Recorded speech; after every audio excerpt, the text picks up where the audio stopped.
It is the 29th day of April 2023. A very good evening to you and a warm welcome to our news bulletin tonight. My name is Nelius Wanjiru and our sign language interpreter today. We are alone. Let's begin.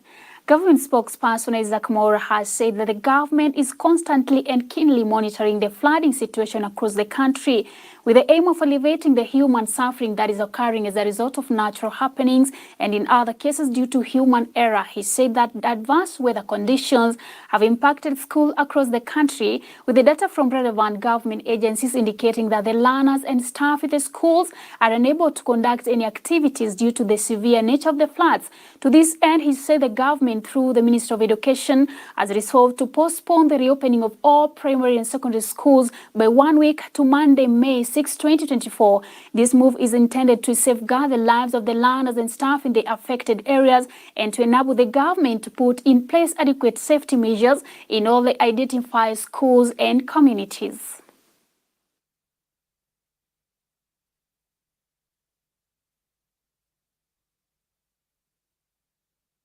To focus on matters floods, where Road and Transport Cabinet Secretary C.S. Kipchumba Murkomen has pleaded with the Kenyans to heed all safety directives ensured by the national and county governments on the ongoing floods to avert further losses of lives. This he said during the visit at Maimahiu Naivasha constituency, where he confirmed that 45 people have lost their lives following a Monday morning flash floods.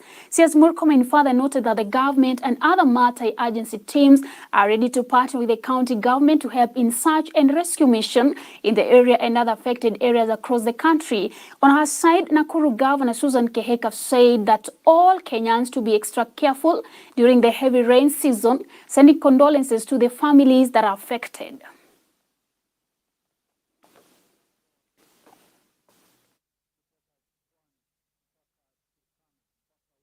Kiziwani Kisumu, naomba sana kila sehemu ambayo kuna maji mtusaidie kuhakikisha kwamba madereva na waendeshaji wa magari wa kila aina wahakikishe kwamba mmelinda maisha ya mwananchi wa kawaida.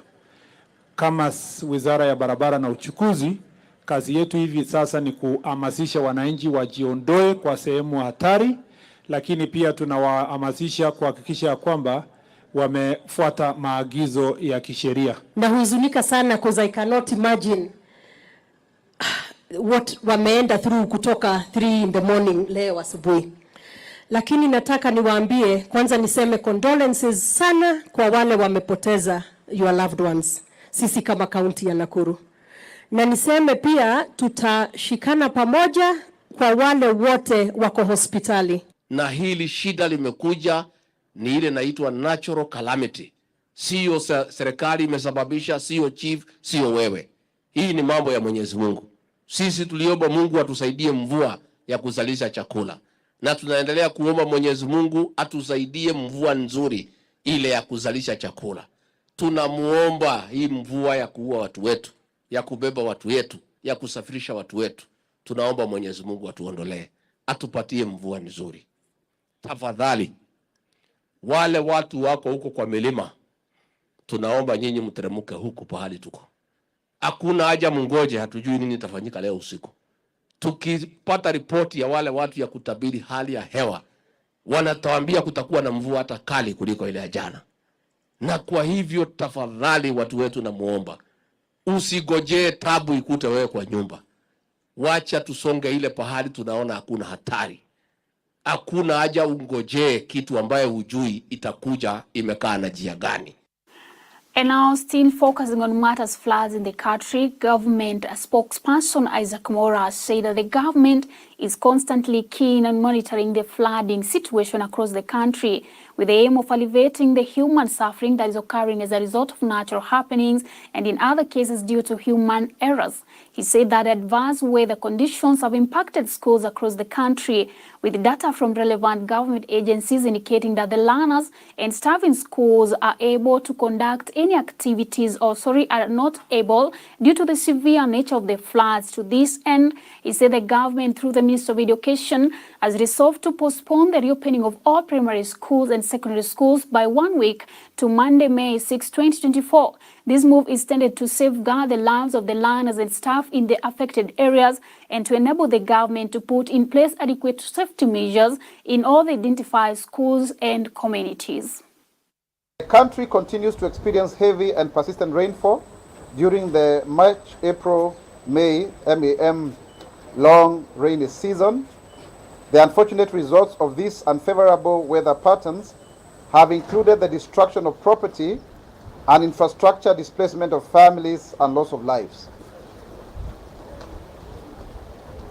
As you may be aware, due to the adverse weather conditions, schools have been highly impacted across the country, and the data that we've gotten from the various government agencies indicate that the learners and staff in some schools are unable to conduct any activities due to the severe nature of floods. This is because we actually, as a government, had earlier on said that we will only deal with individual schools because we did not want to have a blanket postponement of opening of schools. But then, because of the various reports that we have gotten through the Ministry of Education, it was found necessary very late in the day to communicate that, because it's better late than never, because sometimes if you leave it and then there are casualties of this, then we'll all be asking ourselves, then why did the schools have to open? And now moving on, the Kilifi County government, in collaboration with the Red Cross, are working together with humanitarian agencies ready to flood catastrophe in Kilifi County and Tana River counties. Together with the Kenya Red Cross across the country, or in Kilifi County, together with the Kenya Red Cross across the society, the two counties have strategized on how to mitigate the effects of flood caused by River Sabaki in Kilifi County and Tana River County. The water levels in the two rivers that are more than 200 kilometers apart away from continue to rise as heavy rains continue to be experienced at their sources upcountry. Kilifi County Governor Mungaro said that his administration had put measures in place to prevent of the losses as a result of floods. Tana River County Governor Dado Godana said or called upon the residents to move to higher grounds and urged stakeholders and development partners to mobilize the resources. We have those ones who are still in the camps as a result of the OND rains, who are still in the camps. So these numbers are going to build up as we expect. We have never rested from the time of the El Nino until today. We have always been working together to ensure that we deliver the support or the relief required to our people. And that's what we are still appealing, that we don't stop. National government should not stop. Our partners should not stop. World Food should not stop. Red Cross should not stop. But over and above the normal, we are saying we need to upscale the level of intervention to now settling people higher rather than moving people higher. That is the gospel we are preaching. Okay, so far so good. hatuja poteza maisha tu, tunajaribu kila njia kuhakikisha kwamba watu wanakuwa careful wasije wakaathirika na maafa. Kila familia zile zote ambazo zimezungukwa na maji tumepata dau, tunatumia kupeleka chakula. Wale ambao maybe tunapata huko wana shida tunawatoa, kama pengine kuna mgonjwa ama nini. Kwa sasa vile vijiji ambavyo vimezingirwa na maji hatujapata tatizo lingine la dharura, lakini tuko na watu wetu wako alert kila mahali. Remember, we are affected before by El Nino. I mean, the lessons learned from past, that is what happened at El Nino period, were very good lessons that has anchored this committee today in terms of preparedness towards now, if in any case we are going to have another magnitude like that or lesser. Moving on matters environment conservation, the First Lady Rachel Ruto has today joined the Catholic University of Eastern Africa Fraternity for the Environment Care and Tree Planting Day. He said that university are critical players in their ecosystem restoration plan because they help avert and convert students into passionate environmentalists and build a knowledge base for their journey to grow 15 billion trees by 2032. Let us also take time to learn about such initiative, they strive to restore the lands and mitigate the adverse effects of the climate change. Let us also take time to learn about our environment, the changing weather patterns, and the impact to all spheres of our lives. Let's learn about and appreciate the life around us and how they adapt in our different environments. With the knowledge acquired, we will contribute to enhancing our daily living, decision-making, and also selecting the best species to integrate into different environments, including our homes, to ensure a good and thriving ecosystem. For some of you, this will and can become a career path on an area of passion. Students, ladies and gentlemen, the President has asked all Kenyans to plant 30 trees every year for the next 10 years. I encourage all of us to heed this call by rallying everyone around us to plant and grow trees. Let us celebrate our birthdays, anniversaries, and outings by planting trees.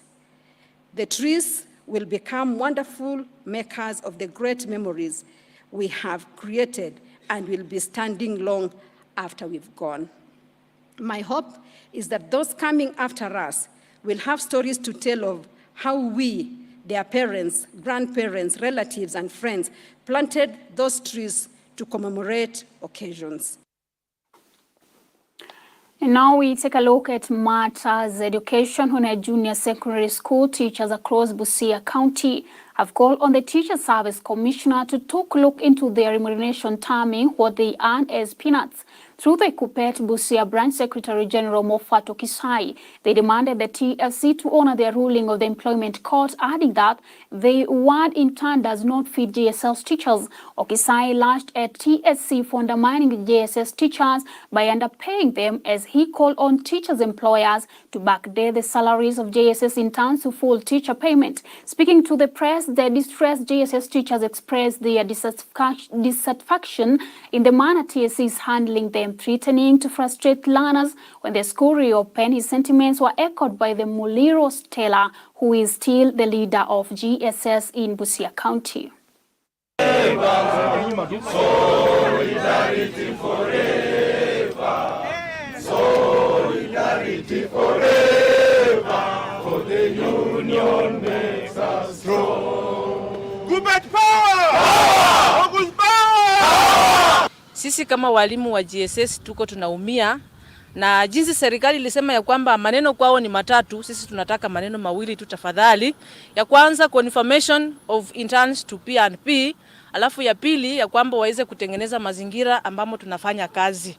Sisi kama walimu tumeumia sana, na serikali ulituahidi ya kwamba tukimaliza mwaka mmoja tutaweza kuingia katika P&P, lakini tunaona ya kwamba baada ya kutupa mkate mmeweza kutupea mawe.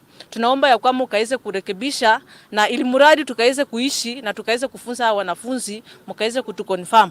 Shuleni hakuna masomo, tunasema kitu ambacho tunajua, wanafunzi hawasomi, tunaenda shuleni tu Pale ni gumzo kidogo kidogo, tunarudi nyumbani. Serikali tafadhali kuhakikisha kwamba kizazi kijacho kiko sawa. Tunaomba ya kwamba mkaweze confirm walimu wa intern tukaweze kukaa salama. Vifo vingi vinatokea baadhi ya walimu wa JSS sababu ya stress and depression.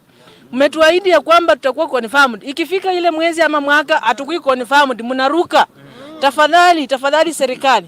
Confirm walimu, wape mkate yao wakaweze kufanya kazi. Ni hayo tu. Asante.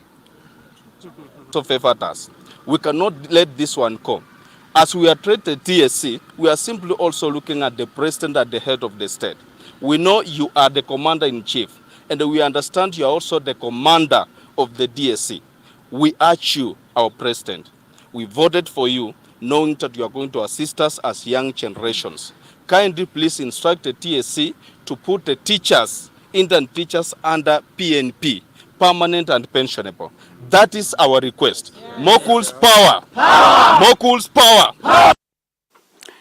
And now moving on with 8 days to go before the annual meeting of the African Data Protection Authority Coalition to be held, Kenya's Data Protection Commissioner Immaculate Kasait addressed reporters here in Nairobi and explained how his office is prepared for the meeting, which will be held at Windsor Hotel in Nairobi from 7 to 9 the next month, as Nicholas Kivite reports. This year, the Office of the Data Protection Commissioner in Kenya will host the annual general meeting of the Network of African Data Protection Authorities, NADIPA, a union that brings together data protection offices in 23 African countries. Addressing the media earlier today in Nairobi, the Data Commissioner Immaculate Kasait noted that the conference, which is scheduled to take place from 7th to 9th of May, will bring together data protection stakeholders from across Africa to discuss a range of data protection issues, including data flow and how to strengthen digital businesses without violating data protection laws. Authority. So this conference is an opportunity for the entire Africa to come and discuss critical issues in data protection, such as data flows. Data flows is basically how does information move from one country to the other? How can we remove the barriers? How can we make it easier for trade? The other issue that we'll be discussing, which is concerned, is issues around harmonization of data protection framework. We know that different data protection frameworks are different in different countries. It becomes compliance difficulty. How can we start having conversation as Africa in terms of data flows? The other one is issues around data protection in the privacy in the cloud space.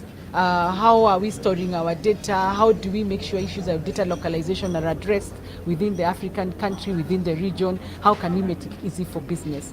So by and large, those are some of the topics that we discussed. We're expecting academia, we're expecting policy makers, we're expecting data protection authorities, we're expecting data protection officers from across Africa and also within the country. Kasait has further noted that since the establishment of our office, nearly 5,000 cases of data protection violation have been reported, with 75% of them already solved. She has also called upon organizations in Kenya and all Kenyans in general to report any cases of cyber hacking or violation of their data protection in less than 72 hours, promising that our office will handle the cases accordingly. Ofisi yetu tumepokea kutoka mwanzo tumepokea karibu kesi 5,000 na katikati ya hizo kesi tumeweza kuresolve 75%. Na katika sheria sisi kama ofisi inahitajika katika tunapewa siku karibu 90. Siku 90 zikiisha tunakuwa tumemaliza kesi yoyote ambayo ama malalamiko yoyote tumepata katika. Kama any institution imepata difficulty ama imekuwa na data breach, wanastahili kuripoti katika ofisi ya Data Commissioner within the next 72 hours. Na hiyo ni kitu ya muhimu kwa sababu hiyo ni nafasi yao ya kutunza na kuangalia ni nini ambayo ilienda vibaya, ni nini wataweza kurekebisha, na hiyo ndio njia mwafaka ya kuhakikisha ya kwamba hata maneno yoyote ambayo wameguzwa kuzia data ya wananchi inakuwa secure. The theme of the 3-day conference scheduled for next week is to promote regional data governance for digital transformation. Reporting for Home News Watch, my name is Nicholas Kivite.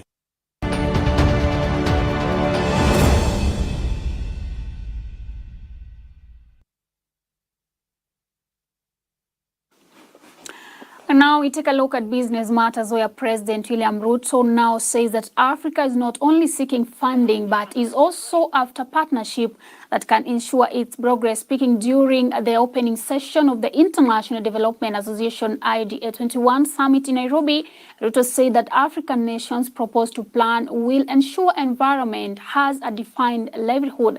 He added that the continent will also be able to create job opportunities for over 4 million youths entering the job market monthly. He said the association signifies the best of global cooperation, characterized by compassion, lasting dedication, and fruitful collaboration. He noted that Africa recognizes this as does not take it for granted. IDA has directed 75% of its total commitments, nearly US $26 billion, to our continent in the last fiscal year, with African nations comprising 8 of IDA's top 10 borrowers. This support is not just financial. It is a lifeline for our development and also our stability. And your presence, personal presence, my friend Ajay Banga, in this meeting is a demonstration of the centrality of the discussions that will happen in this meeting and your personal commitment to this continent, which we appreciate. IDA stands out for its rapid and decisive action during crisis, distinguishing itself from other funding sources. Its demand-driven programs, combined with concessional loans of 40 to 50 years, empower borrowing nations to pursue sustainable long-term development strategies. And this is what we have been asking for: long-term, concessionary. We now want to discuss in this meeting scale. That is the only aspect that is missing in this configuration. And as Ajay Banka said, 2 things are missing: scale and design. Make it simpler. And Prime Cabinet Secretary and Cabinet Secretary for Foreign Diaspora Affairs Musalia Mudavadi also attended the International Development Association Africa Heads of State and Government Summit in Nairobi. Mudavadi, who reiterated the role of IDA is providing key levels of debt relief, granting countries low interest rate loans, and supporting climate financing to help improve livelihoods and create safer and more prosperous communities, stating that hosting this summit is very significant to Kenya as they position themselves as economic powerhouse within African continent.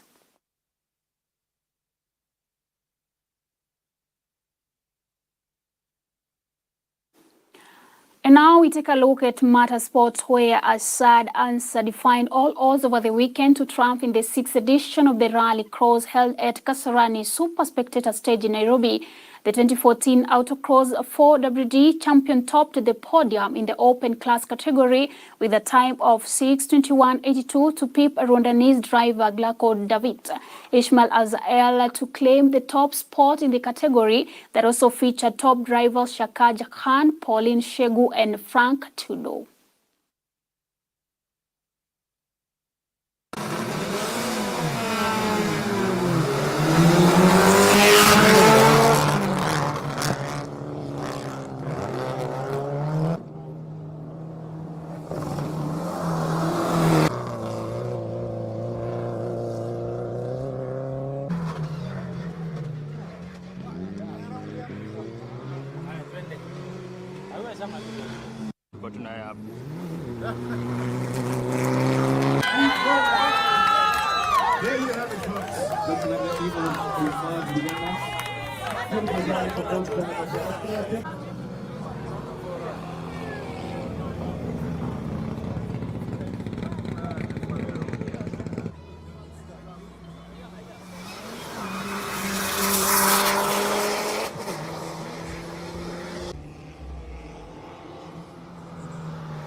That is the end of our news bulletin tonight. Thank you so much for keeping it Hope TV, where you look and live. My name is Nelius Wanjiru. Have a blessed night.